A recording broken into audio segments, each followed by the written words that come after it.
Halo warga sipil sekalian. Jadi langsung saja kemarin gue dapat DM dari follower yang punya cita-cita jadi dokter. Terus dia ngerasa rendah diri, dia ngerasa cita-citanya mustahil terwujud, dan dia ngerasa sangat-sangat terpukul dan tertekan. Hello, civilian. So let's get straight.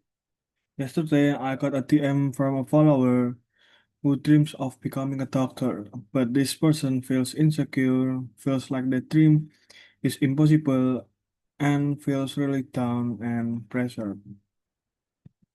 Kenapa demikian? Karena dia hanya mendapatkan skor IQ sebesar 106, dan menurut beliau angka 106 itu mustahil untuk jadi dokter, dan dia ngerasa sangat-sangat frustasi. Why? Because they only got an IQ score of 106, and according to him, that numbers makes it impossible to become a doctor. He felt extremely frustrated. Dan ketika mendapatkan DM seperti itu kan gue sangat-sangat kaget ya. Dan gue sangat-sangat terguncang juga. Kenapa demikian? Karena sejak kapan IQ 106 itu adalah IQ yang perlu dikhawatirkan dan rendah sehingga lu nggak bisa jadi dokter. And when I got the DM, I was honestly shocked and really shaken.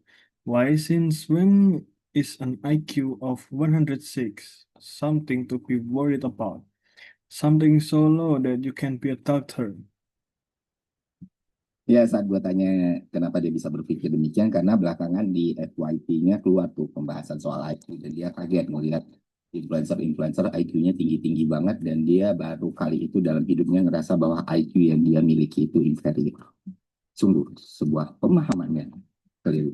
Itu konten. So I asked why they thought that way. Turns out recently their FYP or For Your page was filled with discussion about IQ, and they were surprised to see influencers with extremely high IQs. For the first time in their life, they felt that their IQ was inferior. That is truly a misunderstanding. Ini dibuat dalam konten ini gue mau meluruskan pemahaman yang salah soal IQ ini, dan memberikan tips, trik, tutorial, dan hal yang sangat efektif untuk melatih otak kita bekerja dengan yang lebih baik. So this content is meant to clarify the wrong perception about IQ and to give you tips, tricks, and effective ways to train your brain to work better.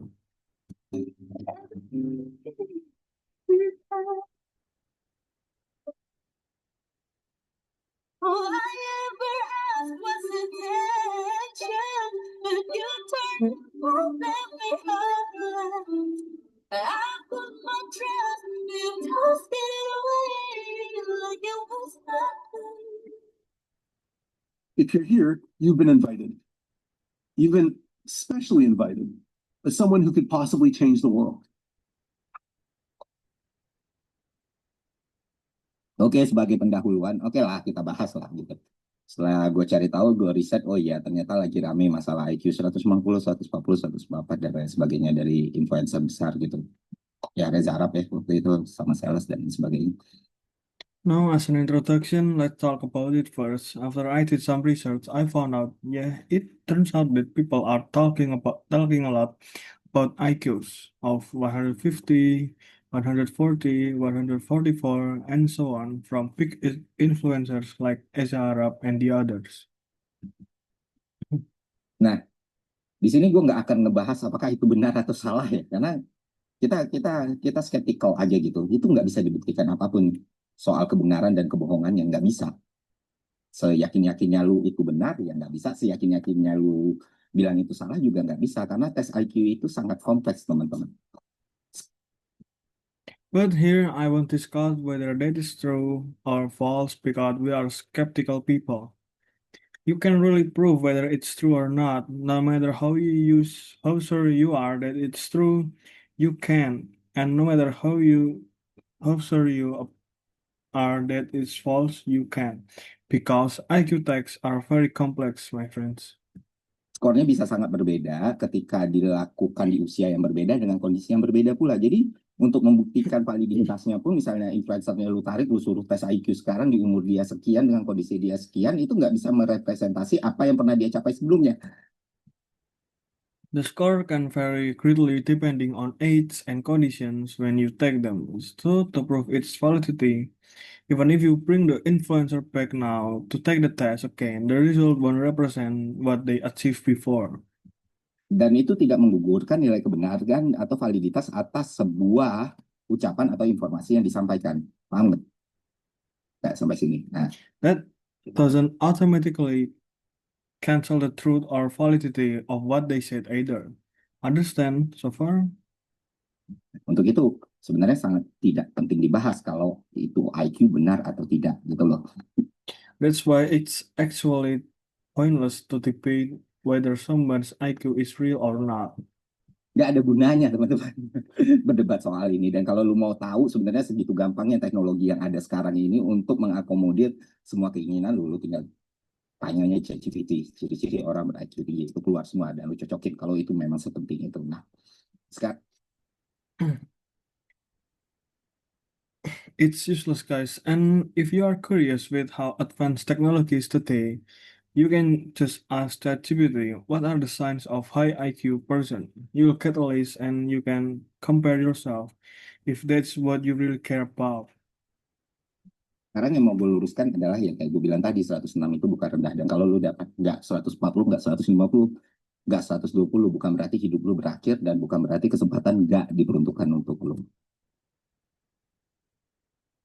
Now, what I wanted to straighten out is this, like I said before, an IQ of 106 isn't low. And if you doesn't have 140 or 150, that doesn't mean your life is over. Doesn't mean opportunities are not meant for you. Gitu. Nah, gue sendiri apakah gue pernah tes IQ? Ya, gue pernah melakukan tes IQ pertama itu umur 6 tahun. Dan kenapa gue melakukan tes IQ itu? Karena gue berterima kasih ya kepada Universitas Negeri Jambi yang memfasilitasi. Now, have I ever taken an IQ test myself? Yes, the first time was when I 6 years old. 6 years old. Why? Because I was assembling computers at that age. Thanks to Jambi State University who facilitate that. Terus gue melakukan instalasi komputer, gue merakit komputer di usia tersebut. Jadi mereka pengen tahu nih, anak umur 6 tahun kok udah bisa kayak gitu. Dan keluarlah skornya. Sudah itu, They were curious why a 6-year-old kid could. They were curious why a 6 years old kid could do that. So I took the test and they got the result. waktu kuliah juga dibilang sama dosen gue, kalau lu bisa lulus di sini, berarti IQ lu pasti di atas itu. Pasti. Later in college, my lecturer told me if you can graduate here, that means your IQ must be above a certain level. Ya, di atas skor tertentu lah. Yang mana setelah kita cocokkan dengan beberapa orang, termasuk istri gue sendiri, dia lulusan 81, skor IQ-nya superior, SD, akselerasi, dan ya masuk ke situ. Jadi ya, bahan riset yang menarik buat gue dari dulu, mengingat bagaimana manusia meningkatkan kecerdasan otaknya. Karena yang paling penting itu, When I compare it with some people, including my wife, she graduated early from elementary school at 81, has a superior IQ, and it became interesting research material for me to study how humans can increase their intelligence. itu bukan skor IQ-nya Bapak Ibu semua. Yang paling penting adalah bagaimana kita mengoptimalisasi otak kita bekerja dan mendapatkan hasil terbaik dari hal tersebut. Gitu. Because what really matters is not your IQ score, but how you optimize your brain to work effectively and get the best results. Karena balik lagi, IQ itu kan potensi ya, raw ya. Artinya potensi bisa besar sekali, tapi nggak pernah bisa fulfill the potential. Misalnya lu kayak ngomong pemain, IQ represents potential, raw potential. You might have huge potential, but if you never fulfill, it's useless. bola gue pernah sempat bilang Hatem Ben Arfa secara potensi dia besar sekali, tapi dia nggak pernah menyampai 1/3 dari potensinya. Ujungnya apa? Tetap aja gagal. It's like a football player. Hatem Ben Arfa had huge potential, but he never even reached 1/3 of it. The result still failed. Nah, misalnya katakan potensi lu nggak 1000, potensi lu 100 nih. tapi lu bisa meraih 100/100, jelas lu lebih baik daripada orang yang punya potensi 1000, tapi cuma bisa meraih 20/1000. That's it, mengerti? Now let's say your potential isn't 1000, but only 100. But if you can reach 100 per 100, you are way better than someone with 1000 potential who only uses 20 of 1000. Got it? Ini kan maksud gue. Nah, sekarang di konten ini gue bakal jelasin apa-apa aja yang lu harus lakukan supaya potensi lu bisa maksimal dan otak lu bisa bekerja dengan benar. So in this content, I will explain what you should do to maximize your potential and make your brain work properly. Sehingga kalau otak lu udah bisa bekerja dengan benar, skor IQ lu akan meningkat, hidup lu akan lebih enak, dan masalah-masalah yang ada di sekitar lu dalam kehidupan lu bisa selesaikan dengan baik. Once your brain works right, your IQ will increase, your life will improve, and you will be able to solve problems around you effectively. Dan satu lagi, mungkin itu tidak otomatis bikin lu kaya, tapi seenggaknya peluang lu untuk hidup berkecukupan jauh lebih besar. And one more thing, this might not automatically make you rich, but at least it will greatly increase your chance of living a decent, comfortable life. Skin Institute, formula baru, Pond, and Life Sunscreen Gel. Dengan SPF 50.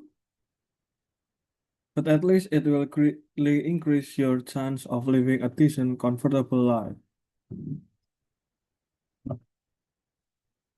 Oke, pertama main game.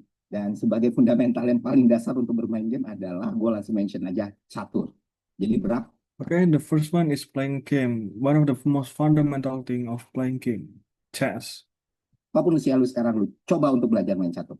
Apalagi kalau lu masih muda, lu paksain diri lu untuk main catur. Karena itu game pertama yang gue mainin di usia 4 atau 5 tahun gitu. Whatever your age, try to learn to play chess, especially if you are still young. Force yourself to play. Myself start around 4 or 5 years old. Kenapa gue diajarkan main catur? Waktu itu gue dijelasin kalau di catur lu nggak cuma menyusun secara cepat dan dilatih untuk melihat keadaan tentang diri lu sendiri, tapi juga lawan lu, dan reaksi setelah lu melakukan sesuatu direspon sama lawan lu melakukan sesuatu dan respon apa yang lu akan berikan. Why chess? Because in chess you don't just think quickly, but you also learn to see your own position, your opponent's position, and predict reaction after every move, yours and theirs. Itulah yang membuat catur begitu luar biasa dan begitu efektif untuk meningkatkan kapasitas otak kita, karena terbiasa melakukan hal-hal seperti itu, sehingga lu punya pemahaman atas game teori itu jauh lebih baik ketimbang orang yang tidak terbiasa berpikir dengan cara seperti itu. Apa itu game teori? Silakan lu tanya Google dan ChatGPT. That's what makes chess so powerful. It trains your brain to think strategically, to anticipate, to plan. It helps you develop a deeper understanding of game theory. Look it up. Yang mana lu tahu ketika lu menguasai game teori dengan baik, semua posibilitas akan terbuka dalam hidup lu. If you master game theory well, every possibility in your life opens up. Nah, ketika lu bisa nih di level bisa aja bermain catur, nggak perlu menikmati, nggak perlu lu kelas Magnus, nggak perlu, itu akan sangat membantu lu untuk beradaptasi dalam segala bentuk medan kehidupan yang lu jalani. Once you can play chess, you don't have to be like Magnus Carlsen. It will help you to adapt all areas of life. Nah, apakah cuma game catur? Oh, tentu tidak. Banyak lagi game-game yang memang bisa meningkatkan kapasitas otak kita. Misalnya yang paling populer, katakan Mobile Legends atau Dota. Game-game ini sangat tricky ya teman-teman, karena kalau kita melihat dan melakukan pendekatan dengan cara yang salah, ini justru bisa destruktif karena oksitoksin, dopamin, dan lain sebagainya. Tapi kalau ini Of course, chess is not the only one. Other games like Mobile Legends or Dota can also help. If you approach them the right way, it's kind of tricky. If not, they can be destructive because of dopamine addiction and all that. di-treat dengan benar, dengan waktu yang benar, maka game ini akan menghasilkan dampak yang positif bagi kerja otak lu. Karena apa? Karena lu terbiasa melakukan yang namanya problem solving dan merespon semua posibilitas yang ada dalam 1 sampai 10 menit game.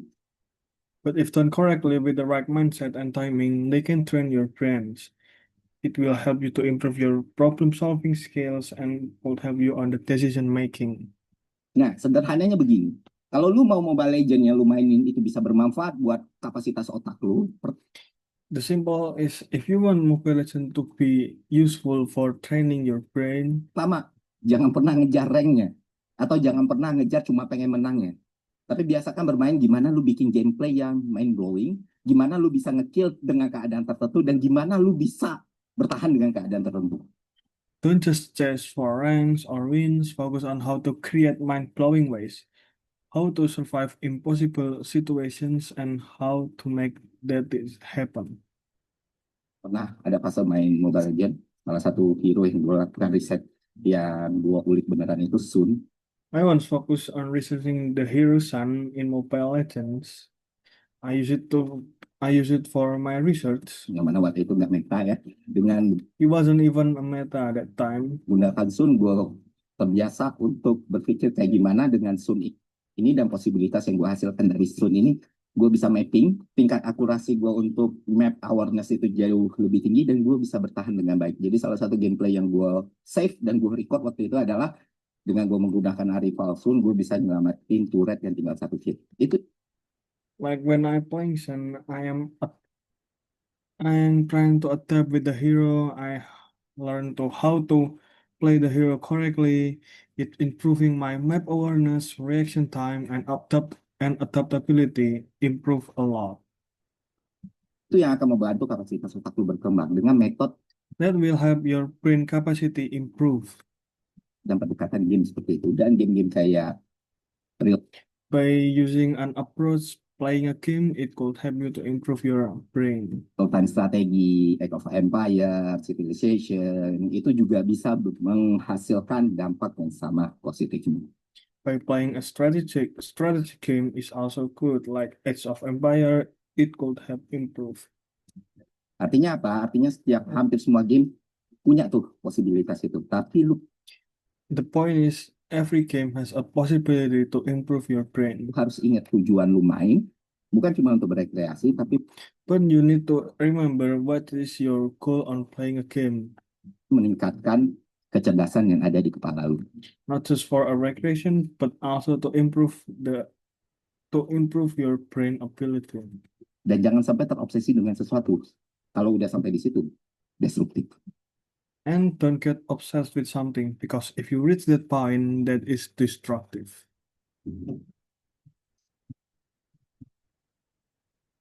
Nah, ini teknik chunking ya. Chunking itu kayak So I will explain about technique chunking. lu bikin bokahan dalam menghafal atau mengingat atau merekatkan informasi yang masuk di kepala lu. Gini tuh. So you will create like some of part that you will try to submit it into your brain. Teman-teman, otak itu punya kapasitas dalam menyerap dan menerima informasi. So brain have an ability to accept and to process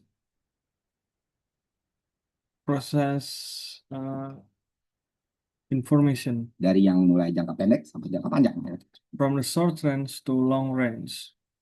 Kan long term memory, short term memory, you know it. Nah, di short term ini, katakan kapasitas itu cuma 7. Dan ketik And let's just say on short-term memory, the capacity is only 7. ada tambahan informasi yang lain, dia cuma punya 2 pilihan. Memaksa untuk masuk long term, yang mana itu seringkali gagal. Kedua, menghapus informasi yang lain. Sehingga So when other information coming in, it only has 2 options. It will go to the long term or it will delete the previous information. kita jadi sering melupakan sesuatu yang sebenarnya penting. Karena Because of that, we often forget something that is important itu tadi, karena stuck kan di kepala kita.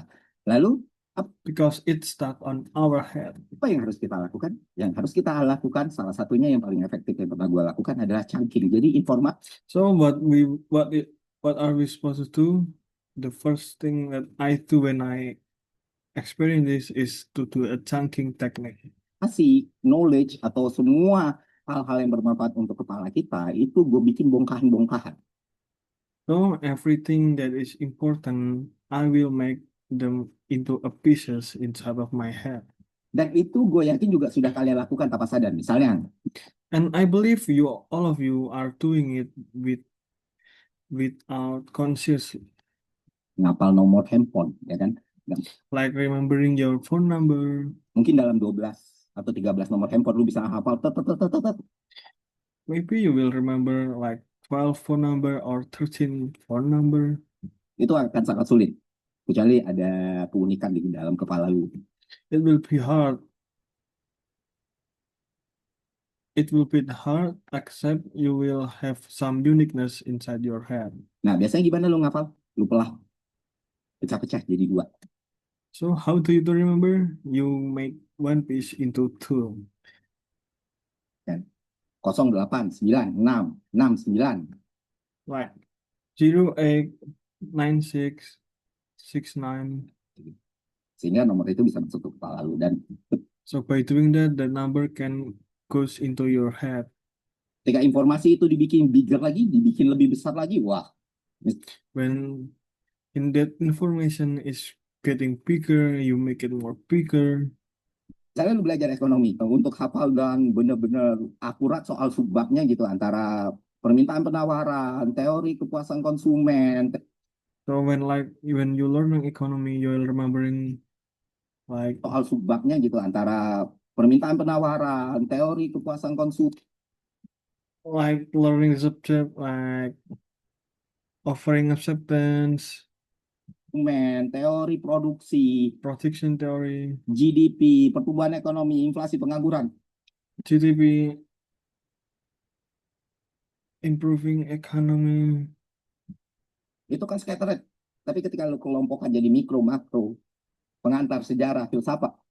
When you make it into one, it will skyrocket. So, but if you separate it, like each of them like prehistoric and others, Nah, itu semua jadi kekompres di kepala lu. Kayak lu all of it will be compressed on your brain. ngezip lah di komputer. Nah, itu juga yang lu harus lakukan di otak lu. Jadi terbiasa melakukan chunking atas semua knowledge dan informasi yang lu miliki. Jadi ketika lu dapet momen atau lu butuh untuk mengeluarkan hal tersebut, lu udah tertutup.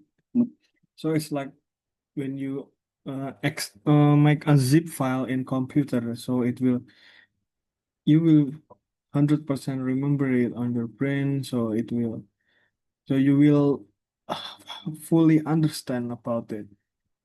Mengingat apa yang lu udah pahami sebelumnya. So you will be remember what have you understand before.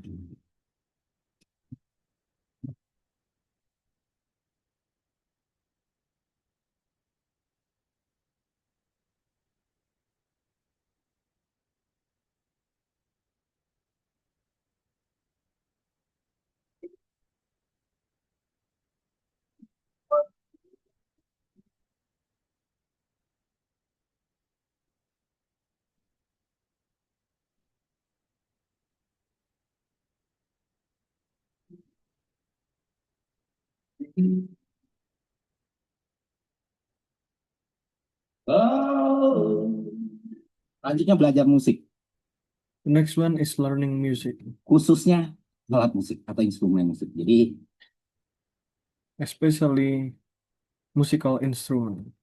jangan bilang belajar musik terus gue belajar meja DJ bang. Itu enggak similiar dengan apa yang gue maksudkan di sini. Kenapa?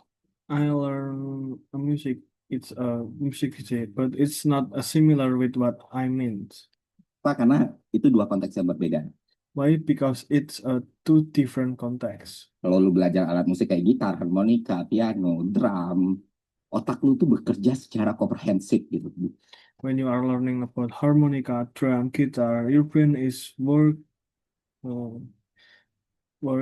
like remembering it correctly. Bukan cuma berpikir, bukan cuma mendengar, tapi Not only thinking, not only listening, motorik lu juga terbangun. Jadi but your motoric is also improved. ada sinergi dan harmoni ketika lu belajar atau memaksakan diri lu untuk bermain alat musik itulah. So that's why improve yourself by giving a more improved self. Kenapa musik seringkali jadi simbol, oh orang kalau jago main musik berarti pintar. Right? Because when people know people can play music, people will think that they are smart. Nggak sebetulnya salah, tapi belum 100% tepat. It's not 100% wrong, but it's not 100% right. Kenapa demikian? Karena ketika lu bisa menguasai alat musik, Why is that? Because when you master a musical instrument, berarti otak lu sudah pernah didorong untuk meningkatkan kapasitasnya lebih besar lagi. means your brain has been pushed into more larger capacity. Kayak orang belajar main gitar pertama untuk When people learn to play guitar, mindahin jari aja itu kan susah banget ya. when they are moving their finger, it's feel hard. 1 hari, 2 hari. Tapi lama kelamaan karena lu melatih diri lu, itu bahkan ada di luar kepala lu. Itulah. 1 day, 2 days, but by over time they will remember it in their head. Kenapa belajar musik itu menjadi sangat penting? Bukan That's why learning music is very important. untuk sebagai syukur-syukur bisa jadi musisi ya. Not for only for luck, for when some days they will become a musician. Tapi tanpa jadi musisi pun, dengan lu belajar musik, But without being a musician, by learning musical instrument, membuka banyak sekali kemungkinan dalam hidup. opening so much possibility in your life. BTW ngomong soal musik, ya album pertama yang gue garap, Mutia, udah keluar di YouTube, Spotify, album. By the way, talking about music, my first album Mutia has been out on YouTube, Spotify. Silakan kalian tonton, You guys can watch it, dengarkan, dan jangan lupa subscribe. listen, and don't forget to subscribe. Ya itu album musik pertama yang gue garap. That's my first musical album that I have done.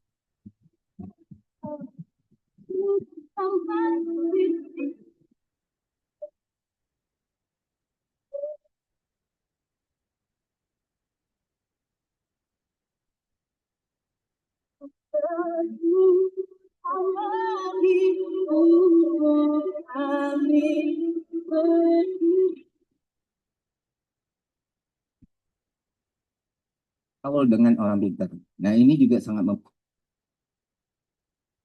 Having a circle with smart people, membantu sekali. Dan kayaknya it's really helped me, gue nggak perlu ngejelasin lebih panjang. and I don't think I need to explain furthermore. Bukan berarti lu harus mengeliminasi circle pertemanan lu, tapi kan lu Doesn't mean you need to eliminate your friend circle, bisa tambah gitu loh. but it's more like you adding more people. Circle yang asiknya, gaulnya tetap ada, tapi berusaha dekatkan dengan orang yang menurut lu approve nih, bisa ngasih banyak benefit buat lu, bisa ngasih banyak knowledge buat lu, dan Make sure you are close with people that could give you benefit, bisa membuat lu asking atau mempertanyakan lagi semua keyakinan yang selama ini lu yakini. that people can make you ask more about something that you believe in.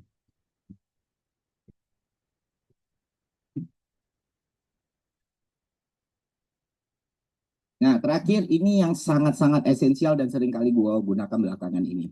And lastly, it's very essential, and I have used it lately. Jadi sesuatu yang lu ragukan lebih besar daripada mempelajari sesuatu yang selama ini lu yakini. Dan ini akan benar. That is like something that is you arguably doesn't believe, so you will learn more about it. Tambah rasa lu dengan sangat luar biasa, teman-teman. It will make you improve a lot. Kenapa gue bilang kayak gitu? Karena manusia terbiasa otaknya bekerja dengan bias kognitif. Artinya, why am I saying it? Because humans usually work with bias cognitive. kita menganggap sesuatu itu empirical, itu terbukti pada. So it's like we are doing something that is empirical. Hal belum tentu. Karena kita when that is not 100%. meyakini hal tersebut. Itulah pola kita menggunakan ChatGPT yang salah. That's the wrong pattern of that's wrong pattern of using ChatGPT that we have done. Oke, karena ketika lu mau bantah satu argumen, lu coba susun prompt-nya untuk menguatkan diri lu dan ditambah lagi. So like when you want to counter an argument, you are writing a prompt. Jadi ChatGPT itu punya pola untuk afirmasi ya kan? ChatGPT is having a pattern to affirmation. Dia berusaha untuk menyenangkan semua orang. Itulah yang bikin orang makin bodoh ketika menggunakan AI. So like ChatGPT is trying to entertain people. So that's why that is what make people become more stupid. Bukan karena AI-nya, tapi karena cara menggunakan yang membuat lu semakin bodoh. Not because of the AI, but because of the way you use it that makes you stupid. Nah, itu yang harus diubah. Misalnya, And that is why it need to change. lu punya keyakinan bumi itu tidak datar, bumi itu Like you have an opinion that Earth is not flat. bulat. Maka lu coba tuh cari tahu tentang bumi itu datar. Hasilnya apa? Hasilnya satu. Lu mendapatkan hal yang jauh lebih solid. So if, for example, you are doing a research about why flat is Earth, you are doing it some research to search more, and the result is one. Kedua, misalnya lu meyakini